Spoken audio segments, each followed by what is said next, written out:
भारत के कॉलेज और विश्वविद्यालय आज भले ही विश्व के टॉप शैक्षणिक संस्थानों में शामिल न हो, लेकिन एक समय ऐसा भी था जब यह देश विश्व में शिक्षा का प्रमुख केंद्र था।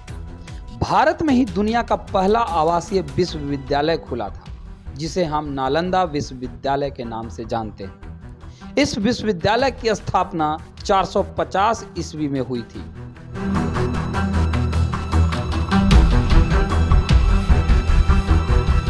नालंदा विश्वविद्यालय प्राचीन भारत में उच्च शिक्षा का सर्वाधिक महत्वपूर्ण और विख्यात केंद्र था। प्राचीन नालंदा विश्वविद्यालय की स्थापना गुप्त काल के दौरान 5वीं सदी में कुमार गुप्त प्रथम ने किया था। इतिहास के अनुसार सन 1193 में बख्तियार खिलजी के आक्रमण के बाद इसे नेस्तनाबूद कर दिया गया था। कहा जाता है कि आक्रमण के दौरान यहाँ पे आग लगा दी गई थी। उस समय नालंदा विश्वविद्यालय के पुस्तकालय में इतनी किताबें थीं कि कई सप्ताह तक आग नहीं बुझ पाई।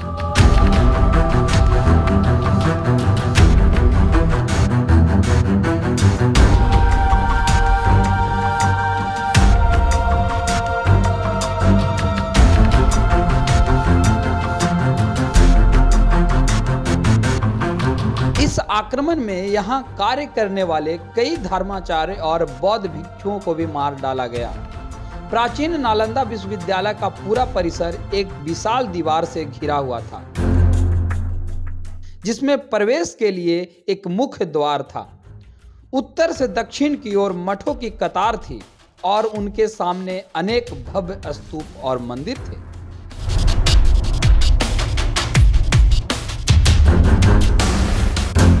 मंदिरों में भगवान बुद्ध की सुंदर मूर्तियां स्थापित थी, जो अब नष्ट हो चुके हैं।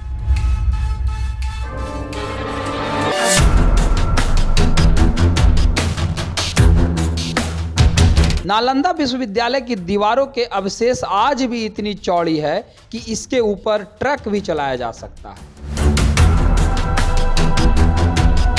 पटना से 90 किलोमीटर और बिहार शरीफ से करीब 12 किलोमीटर दूर दक्षिण में आज भी इस विश्व प्रसिद्ध प्राचीन बौद्ध विश्वविद्यालय के खंडहर स्थित हैं।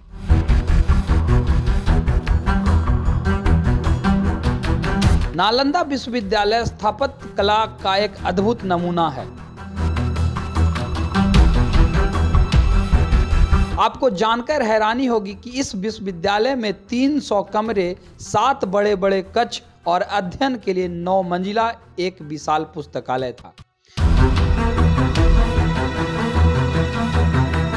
जिसमें एक समय 3 लाख से अधिक किताबें मौजूद होती थी।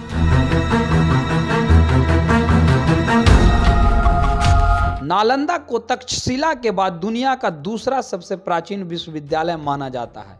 वहीं आवासीय परिसर के तौर पर यह पहला विश्वविद्यालय है। यह 800 साल तक अस्तित्व में रहा। इस विश्वविद्यालय में विद्यार्थियों का चयन मेरिट के आधार पर होता था और यहाँ छात्रों को निःशुल्क शिक्षा दी जाती थी।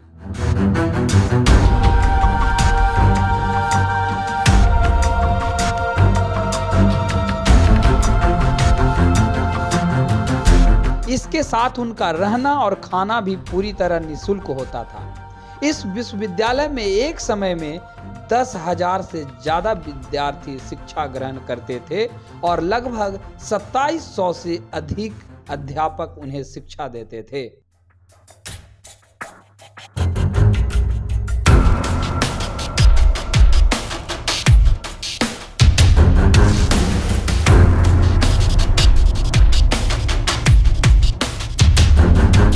नालंदा में सिर्फ भारत ही नहीं, बल्कि कोरिया, जापान, चीन, तिब्बत, यहाँ तक कि इंडोनेशिया, इराक, ग्रीस, मंगोलिया समेत कई दूसरे देश से छात्र आकर पढ़ाई किया करते थे।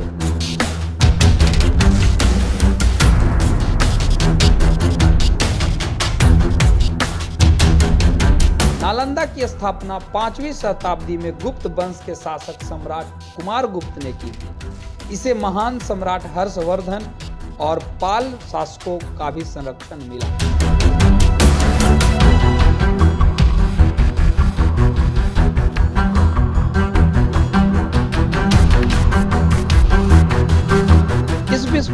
की स्थापना का उद्देश्य ध्यान और अध्यात्म के लिए एक स्थान बनाने से था।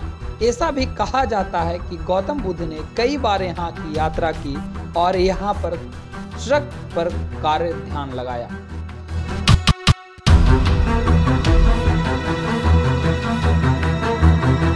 इतिहास के अनुसार नालंदा विश्वविद्यालय में एक धर्मगुंज नाम की एक लाइब्रेरी थी।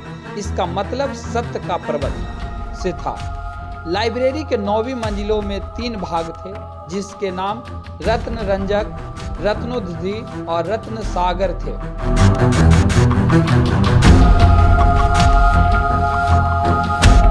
नालंदा के छात्रों को literature, astrology, psychology, law, astronomy, science, warfare, इतिहास, maths, architecture, language science, economics, medicine समेत कई विषयों की शिक्षा दी जाती थी।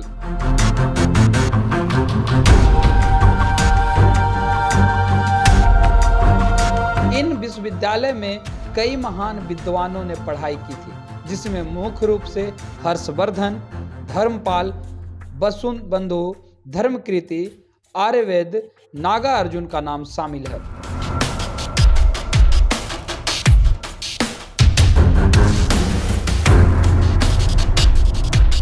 नालंदा यूनिवर्सिटी का इतिहास चीन के ह्वेनसांग और मेगास्थनीज ने खोजा था।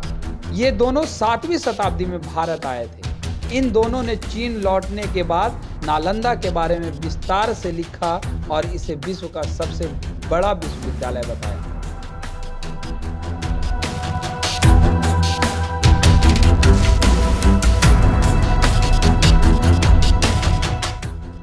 इस विश्वविद्यालय की एक खास बात यह थी कि यहाँ लोकतांत्रिक प्रणाली से सभी कार्य होता था।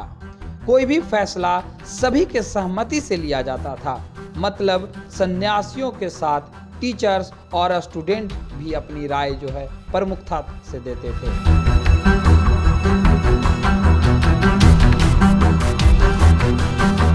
खुदाई के दौरान यहाँ 1.5 लाख वर्ग फीट में नालंदा यूनिवर्सिटी के अवशेष मिले हैं। ऐसा माना जाता है कि ये सिर्फ यूनिवर्सिटी का 10% जो है वही हिस्सा बचा हुआ है।